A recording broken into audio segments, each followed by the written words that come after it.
Oh, hello. Can we please talk about the NFL for just a minute? We're going to be recapping what happened in week 4. Mostly going to be talking about my fantasy league, the Orion Bowl. Shout out to the Orion Bowl. I hope you're watching. I'll do this mostly for you. But yeah, no, it's fun to follow along with the drama and the intrigue that is fantasy NFL. It was a fun week. Had a great day out in London last week watching the Vikings against the Saints. Excellent game. Really was. It was good fun. So yeah. Stay with me for a recap of week 4, and I look forward to week 5 of 2022's NFL season.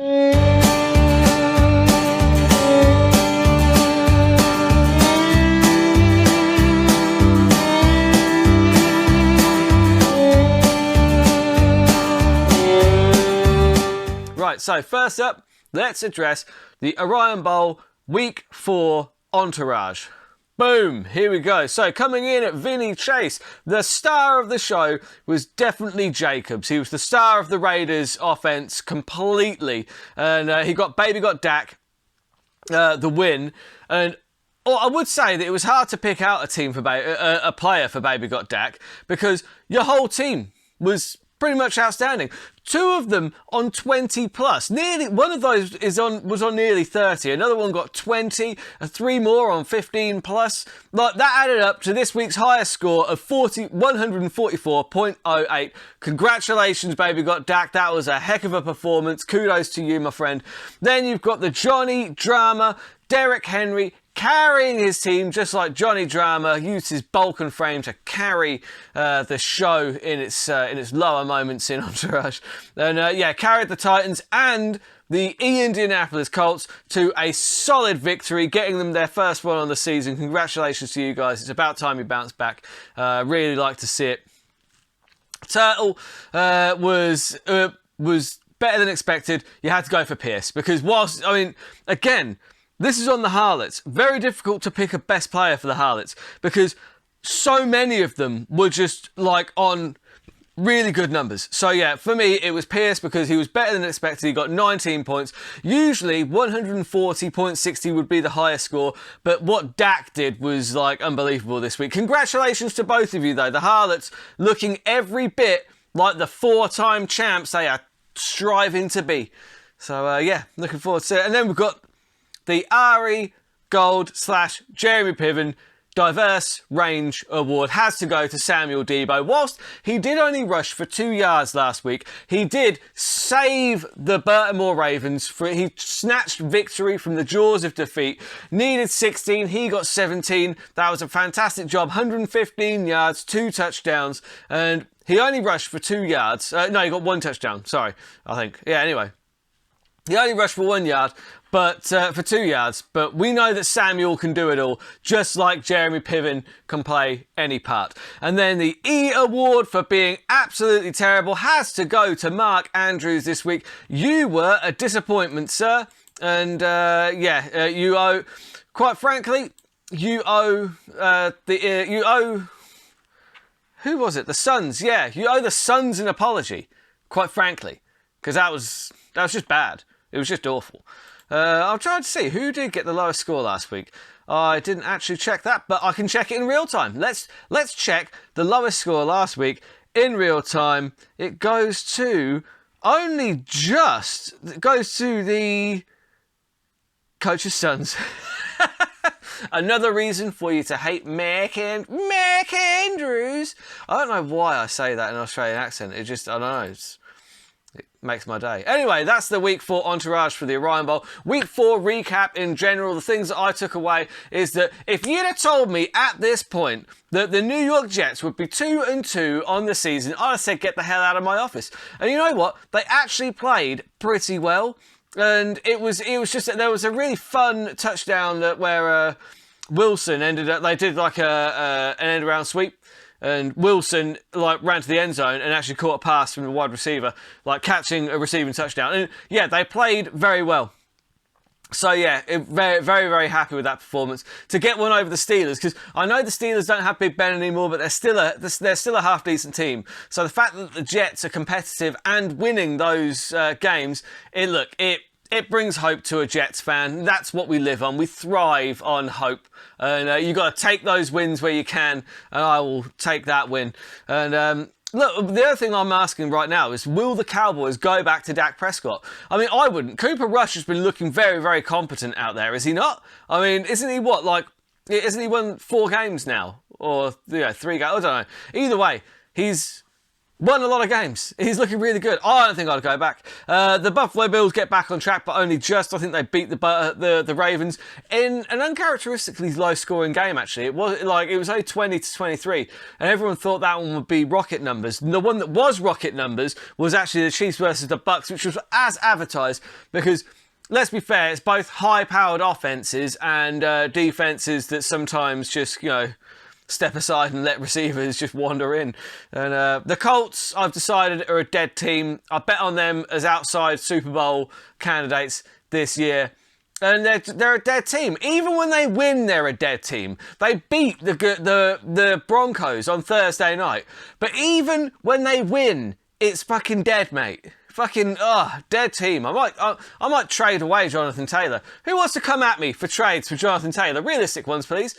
But because when he's on form, he's ridiculous, but oh no, I don't think I want any Colts on my fantasy team at the moment. So then we'll look forward to week 5. First thing I'm looking forward to is obviously getting to see the Packers versus the Giants at Tottenham Stadium. I'm really looking forward to the game. It's going to be really good fun. And yeah, just looking forward to it, really. And I'll see at least one of you there. No, 2 of you. Yeah, I'll see 2 of you there. I'll see a few of you there. I don't know. Whoever's watching. Yeah. Anyway. Pats versus the Lions. I think that one is going to be where the running backs are going to be popping off. I think you might see 2 of the highest scoring running backs in the league that week in what's his face, Harris and Williams, but not Javonte Williams. Jamal Williams. Yeah, Jamal Williams has been fucking insane this year. Just absolutely brilliant. God, I wish I had him on my lineup. Anyway, and the Jets take on the Dolphins. It's always a fun divisional matchup, that one. It's usually relatively competitive. I'm going to be looking forward to watching that one, seeing if the Jets can keep their roll going. The Dolphins are quite good, so I don't know. Yeah, but either way, looking forward to it. And my week 5 anytime touchdown scorer bet is as follows. I'm going for Tonyan, just because I want somebody to kind of cheer into the end zone. At the game on Sunday. Then my opponent this week are playing Deontay Johnson, Derrick Henry, Mike Evans and Jalen Waddle. So I have taken all 4 of them, although I appreciate that Jalen Waddle is questionable. He does look like he's going to suit up to play, but it's going to be a game time decision. Don't take that as gospel. But he's trending more towards playing, apparently. But now that I've bet on him, he's probably not even going to make the lineup. All those together, 70.44, so like 70 odd to 1. That's worth a quid, isn't it? You know what I mean? Just a bit of fun. So now we have the Orion Bowl Week 5 predictions brought to you by Verizon. You've got Baltimore versus the Colts. Now, you've got Jonathan Taylor and Javonte out, so I've picked up Ezekiel Elliott to cover that running back shortage. I know that he hasn't been like prime Zeke, but the fact that he was even available to pick up, I was quite shocked with, because it's not a terrible matchup this week either. So either way, I'm going with Zeke just to try and cover those holes at running back, but obviously I do have running back issues at the moment because 2 of my starters are out. Then you've got, on the other side, you've got Colts with Brady and Evans. That's going to be a problem because they've got the Falcons, and that's a really, really favourable matchup for both quarterbacks and wide receivers. You've got Derrick Henry, who's got a pretty favourable matchup against the Commanders. Other than that, I don't think his matchups are especially good, especially Pitts, who is inactive. So I presume that he's going to pick up another tight end. I would suggest doing so. But without Taylor and Javonte, I really do think I might struggle here. Debo might help me out, but honestly, Brady and Evans should have an absolute field day versus the Falcons, and Henry will put up numbers. So with that being said, the Colts will take this one by a comfortable 8 points, and I will go back to not having a losing record. I'm at a neutral record now. Anyway, so you've got the Harlots versus the Suns. Only the Harlots could pick up the Broncos D and get 14 fucking points. God damn it, Harlots. Now, you've got the Colts They're a dead team. Even when they win, they're trash. As I said earlier, terrible. Barkley, he should have a good day against Green Bay. Herbert versus Cleveland. Adams versus Kansas City. That's a good matchup because the Kansas City defense, like, the offense puts up all the numbers and the defense just seems to wave wide receivers into their touchdown zone, touch line, whatever. End zone. That's the word I was looking for. Jesus Christ, but... yeah, the Suns have a good team. Jefferson Chase versus Baltimore, that's a decent matchup. And if St. Brown is healthy, he can really do some damage. But with that being said, the Harlots clear out the Suns by at least 15 points this week. I'm giving you the no chance, Suns. You've got no chance. That's what you got. Yeah, the Suns are too good, mate. Too good. Anyway, Baby got Dak versus the Gorillas. Cook and Allen will really need to perform for the Gorillas to give them a chance here after Pittman was less than impressive with a 5.90. Not sure about Lawrence over Kyler, but Dak has a better record than me, so there must be good reason for that. And outside of the QB position, Dak has a really good lineup here. He's got Chubb versus the Chargers. He's got Sanders versus Arizona. That'll be why he's playing Lawrence over Kyler, because Philly's D have been very good this season and Houston are actually trash. So that's a good call. That's a good call. I support it. I support it wholeheartedly. Kelsey as well. I think this one's a relatively easy win for Dak, unless Kamara can get back to form. The Gorillas need their players to start really playing. He's got some names in there, but they need to start playing like the names that they are.